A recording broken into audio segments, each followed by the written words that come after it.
शिरोळ तालुक्यातील पूरग्रस्त शेतीचे पंचनामे करून नुकसान भरपाई द्यावी या मागणीसाठी आंदोलन अंकुशच्या वतीने शिरोळमध्ये कृषी कार्यालयात आंदोलन करण्यात आलं।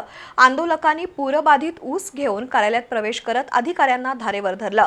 शेतकऱ्यांना नुकसान भरपाई लवकर मिळाली नाही तर तीव्र आंदोलनाचा इशारा धनाजी चुडमुंगे यांनी दिलाय।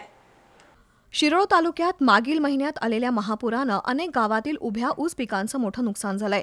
मात्र कृषी विभागाचे गाव पातळीवरील अधिकारी उभ्या ऊस पिकांचे पंचनामे करणार नाही अशी अडमुठी भूमिका घेऊन शेतकऱ्यांचं नुकसान करतायत। या विरोधात आज महापुरात खराब झालेला ऊस घेऊन आंदोलन अंकुशचे कार्यकर्ते शेतकरी शिरोळ तहसीलदार कार्यालयातील कृषी कार्यालयात पोहोचले। हा ऊस खराब आहे की नाही, या ऊसाचे पंचनामे न करण्याचं कारण काय, अशा तीव्र भावना व्यक्त करून आंदोलन अंकुशच्या कार्यकर्त्यांनी कृषी अधिकाऱ्यांना धारेवर धरलं। शुक्रवारपासून उभ्या ऊस पिकाचे पंचनामे केले नाहीत तर तालुक्यातील सर्व पूरबाधित ऊस कार्यालयात टाकू असा इशारा धनाजी चुडमुंगे यांनी दिलाय।